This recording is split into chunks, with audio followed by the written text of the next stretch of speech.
Ladies and gentlemen, welcome back to Obsessive Compulsive Gaming. I am the Obsessive Compulsive Gamer. And I am Bertram. And I am Professor Charles Waldman.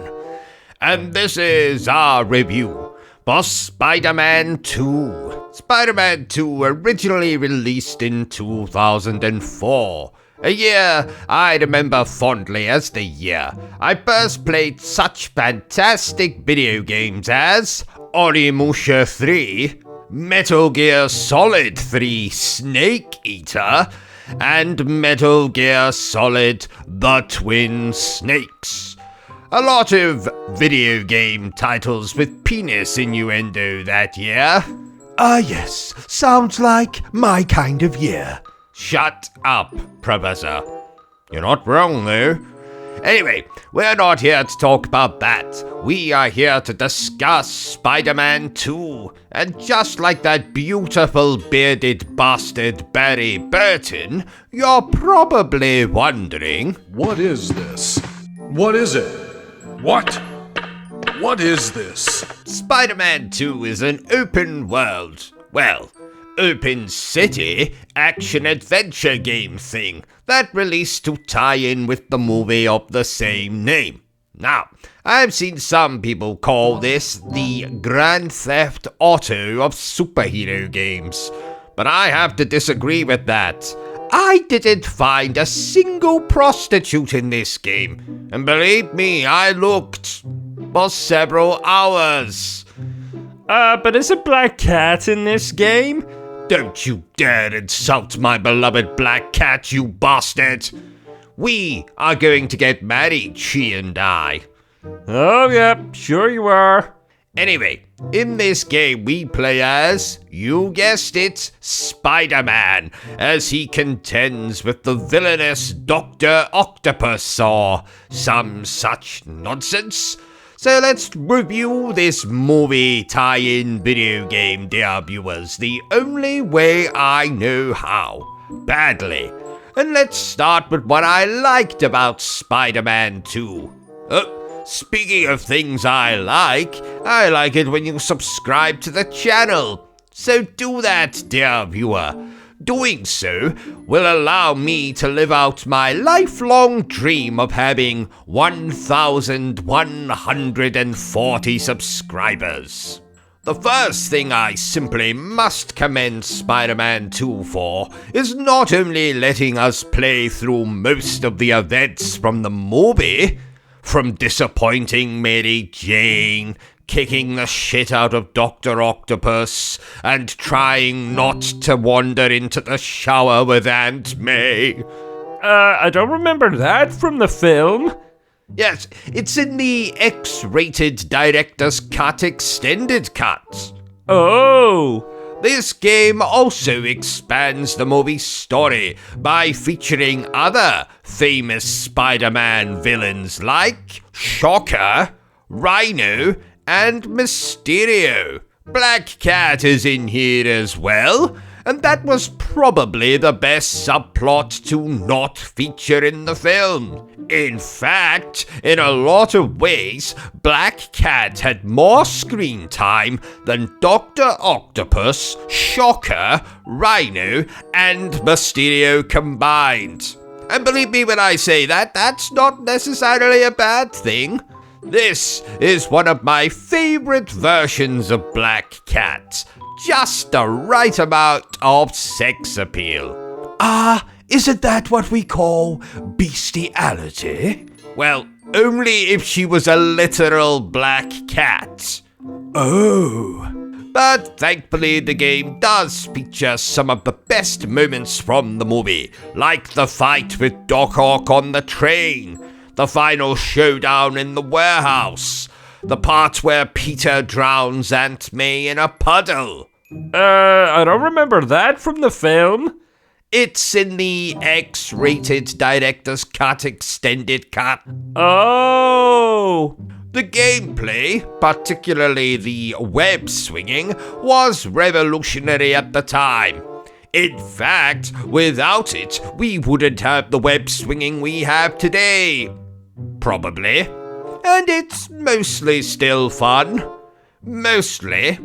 The game also looks pretty good, especially the FMB cutscenes. But please remember that this is a PlayStation 2 game. Thankfully also, this is also a meatier game than its predecessor. I like that word, meatier.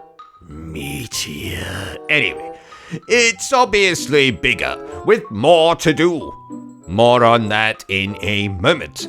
And while still not the longest game in the world, clocking in at under 5 hours, it's still longer than the original, which could be completed in less time than it takes the Kingpin to eat his breakfast. Ah, because he is so fat? Yes, quite, Professor. So, let's talk about what I didn't like so much about Spider-Man 2. Now, like I've already said, the game lets you play through a lot of sequences from the film, but this is a very small part of the game. Most of your time in this game will be spent collecting hero points to progress to the next chapter. And to do this, you'll have to do side activities like delivering pizzas, or beating up enemies, or rescuing citizens from falling off roofs and other such bollocks. I loathe being forced to do side missions to progress the story. Always have. I mean, it's great to have that stuff in there for those who actually want to do it. But it's not for me. Just let me play through the bloody story. As a consequence, the actual story missions are pretty short, and or spread out rather thin. In fact, I actually think you spend more time on the Black Cat subplot than you do on the events from the actual movie. I mean, like I say, I love the Black Cat stuff, but I wish there was less side activities, slash bollocks, and more story missions. And sadly, some of the story missions that are here, like the Mysterio subplot, are just frustrating. Mysterio has this annoying obstacle course thing that you have to do, and there's a particularly annoying sequence where you have to destroy orbs around the Statue of Liberty. And to even get to the bloody Statue of Liberty, you have to somehow web swing across this vast expanse of water. Now, the web swinging might have been revolutionary back in 2004, but at times in this game, it's just not fun. In fact, sometimes it's downright infuriating. There's also a lot of get to this point in a set amount of time bollocks, and some of these are annoying too, because of the bloody web swinging. Sometimes you want to go one way and you'll get swung some other bloody way. And because of the game's insistence on being quote-unquote realistic, you can only web swing when there's buildings around. So there's a particular time sequence at the very, very, very end of the game that I kept bloody failing because there just wasn't enough time. And there was too vast a distance that you had to fucking web swing. Don't get me wrong, dear viewers, I still think this is a good Spider-Man game, but it's certainly not a great one, especially with all the annoyances I just mentioned. Therefore, I declare that Spider-Man 2 is just not as good as I remember. So there you have it, ladies and gentlemen, my review for Spider-Man 2. If you enjoyed this little review of mine, don't forget to give me a thumbs up. If you haven't enjoyed it, well then feel free to give me a thumbs down. But please remember the single most important thing I always tell you, dear viewer, and that is to always stay obsessed with gaming. Say goodbye, Bertram. Goodbye, Bertram. Say goodbye, Professor. Ah, yes. Goodbye, Professor. Are you still here?